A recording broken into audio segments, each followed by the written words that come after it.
అది 1919 భారత స్వతంత్ర సమర చరిత్రలో అత్యంత చీకటి సంవత్సరం. బ్రిటిష్ ప్రభుత్వం అమలు చేసిన ఒక చట్టం దేశవ్యాప్తంగా భయాన్ని, ఆగ్రహాన్ని, నిరసనలను రేపింది. ఆ చట్టం పేరు రౌలత్ చట్టం. భారత ప్రజలు దానిని బ్లాక్ యాక్ట్ అని కూడా పిలిచేవారు. ఈరోజు అసలు ఆ యాక్ట్ అనేది ఎందుకు వచ్చింది, దాని ఇంపాక్ట్ ఇండియా మీద ఎలా పడింది, అలానే స్వాతంత్ర సమరాన్ని అది ఎలా మలుపు తిప్పిందో నేర్చుకుందాము. సో ఫస్ట్, మొదటి ప్రపంచ యుద్ధం ముగిసిన వెంటనే ప్రపంచం శాంతి కోసం ఎదురు చూస్తోంది. కానీ భారతదేశంలో మాత్రం పరిస్థితి వేరేలా ఉంది. యుద్ధంలో బ్రిటిష్ ప్రభుత్వం భారత్లో నుంచి డబ్బు, ధాన్యం సైనికుల నుంచి తీసుకుందనమాట. యుద్ధం గెలిస్తే మీకు స్వీయ పాలన ఇస్తామని వాగ్దానం చేసింది. కానీ యుద్ధం ముగిసిన తర్వాత వాగ్దానం మర్చిపోయి విన్న వెంటనే దేశవ్యాప్తంగా నిరసనలు, సమావేశాలు, హార్తళ్లు ప్రారంభమయ్యాయి. యాక్ట్లోకి మహాత్మా గాంధీ ప్రవేశించడం జరిగింది.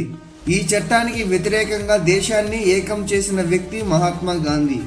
గాంధీ గారు మొదటిసారిగా దేశవ్యాప్తంగా పెద్ద పిలుపు ఇచ్చారు. అదే సత్యాగ్రహం, నిర్హింస ఉద్యమం. 1919లో ఏప్రిల్ 13 బైసాఖీ పండుగ స్టార్ట్ అయింది. అమృత్సర్లో బులియన్వాలా బాగ్లో వేలాది మంది. అప్పుడు బ్రిటిష్ జనరల్ డైర్ తన సైన్యంతో అక్కడికి వచ్చాడు. ఎలాంటి హెచ్చరిక లేకుండా ప్రజలపై కాల్పులు ఆదేశించాడు. 10 నిమిషాల పాటు నిరంతరం కాల్పులు కొనసాగాయి. పరుగులు పెట్టే వారికి దారి లేకపోయింది. చుట్టూ పెద్ద పెద్ద గోడలు, ఒక చిన్న గేట్. అక్కడ కూడా సైనికులు. ఆ భయంకర ఘటనలో వందలాది మంది మరణించారు.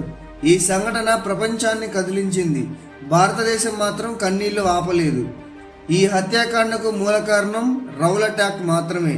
సో 1919 మార్చి 6న గాంధీ గారు రౌలట్ సత్యాగ్రహాన్ని ప్రారంభించారు. ప్రజలు స్వయంగా విధుల్లోకి వచ్చి నిరసనలు వ్యక్తం చేశారు. దేశం నిండా గాంధీ గారి ఒకే వినాదం, ఆత్మశక్తితో అణచివేతను ఎదుర్కొన్నాం. పంజాబ్ పరిస్థితి ఉద్రిక్తం రేపిందనమాట. రౌలత్ చట్టం ప్రభావం అత్యంత తీవ్రంగా కనిపించిన ప్రదేశం లాహోర్, అమృత్సర్, ఇతర ప్రాంతాల్లో ప్రజలు నిరసన ప్రదర్శనలు నిర్వహించారు. దానికి ప్రతిస్పందనగా బ్రిటిష్ అధికారులు మరింత కఠినంగా వ్యవహరించారు. ఎవరినైనా అనుమానం ఉన్నా అరెస్టు చేసేశారు. పత్రికలను మూసివేశారు. పంజాబ్ను పూర్తిగా సైనిక నియంత్రణలోకి తీసుకువచ్చారు. ఏప్రిల్ 10 ఉద్రిక్తత పెరుగుతోంది. 1919 ఏప్రిల్ 10న అమృత్సర్లో పెద్ద నిరసన జరిగింది. బ్రిటిష్ అధికారులు కాల్పులు జరిపారు. అనేక మంది నిరపరాధులు చనిపోయారు. ఈ ఘటనతో ప్రజల్లో ఆగ్రహం మరింత పెరిగింది. 2 రోజుల తర్వాత చరిత్రలో చెరిగిపోని రోజు వచ్చింది. బులియన్వాలా బాగ్ మరణకాండం. 1919లో ఏప్రిల్ 13 బైసాఖీ పండుగ స్టార్ట్ అయింది. అమృత్సర్లో బులియన్వాలా బాగ్లో వేలాది మంది ప్రజలు ప్రశాంతంగా చేరి నిరసన వ్యక్తం చేస్తున్నారు. అప్పుడు బ్రిటిష్ జనరల్ డైర్ తన సైన్యంతో అక్కడికి వచ్చాడు. ఎలాంటి హెచ్చరిక లేకుండా ప్రజలపై కాల్పులు ఆదేశించాడు. 10 నిమిషాల పాటు నిరంతరం కాల్పులు కొనసాగాయి. పరుగులు పెట్టే వారికి దారి లేకపోయింది. చుట్టూ పెద్ద పెద్ద గోడలు, ఒక చిన్న గేట్. అక్కడ కూడా సైనికులు. ఆ భయంకర ఘటనలో వందలాది మంది మరణించారు. ఈ సంఘటన ప్రపంచాన్ని కదిలించింది. భారతదేశం మాత్రం కన్నీళ్లు ఆపలేదు. ఈ హత్యాకాండకు మూల కారణం రౌలట్ యాక్ట్ మాత్రమే. సో గాంధీ నిర్ణయం తీసుకున్నారు. బులియన్వాలా బాగ్ ఘటన తర్వాత గాంధీ గారు మరింత స్పష్టంగా గ్రహించారు, బ్రిటిష్ ప్రభుత్వం భారతీయులకు న్యాయం చేయబోదు. ఇంతకు ముందు ఉన్న నమ్మకం మొత్తం పోయింది. అప్పటి నుండే గాంధీ గారు స్వతంత్రం కోసం పూర్తి స్థాయి పోరాటానికి సిద్ధమయ్యారు. అదే రౌలట్ యాక్ట్, బులియన్వాలా బాగ్, ఇవి రెండు కలిసి భారత స్వతంత్ర పోరాటానికి కొత్త దిశ తెచ్చాయి. ప్రతి భారతీయుడిలో స్వతంత్ర భారత్ అనే అగ్ని రాజేశాయి. ఈ చట్టం రద్దు, కానీ నష్టం అమోఘం. ప్రజలు విపరీత నిరసనతో బ్రిటిష్ ప్రభుత్వం కొన్నేళ్ల తర్వాత ఆ రౌలట్ యాక్ట్ని రద్దు చేసింది.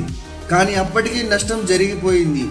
ఈ చట్టం భారతీయులకు ఒక పెద్ద పాఠం నేర్పింది. గ్రహించకపోతే స్వేచ్ఛను ఎవ్వరూ ఇవ్వరు. స్వేచ్ఛ కోసం పోరాడాలి. సో ఫైనల్గా ఏం జరిగింది అని అంటే, ఈ రౌలట్ యాక్ట్ ఒక చీకటి అధ్యాయం కావచ్చు, కానీ అదే చీకటి వేలాది భారతీయుల్లో వెలుగును వెలిగించింది.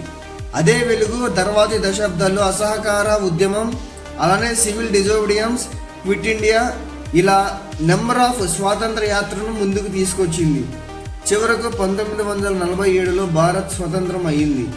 కానీ రౌలట్ యాక్ట్ దేశం శ్వాస కూడా ఆపేసేలా చేసిన ఆ చట్టం మన స్వేచ్ఛ అనేది ఎంత విలువైనదో గుర్తు చేస్తూనే ఉంటుంది.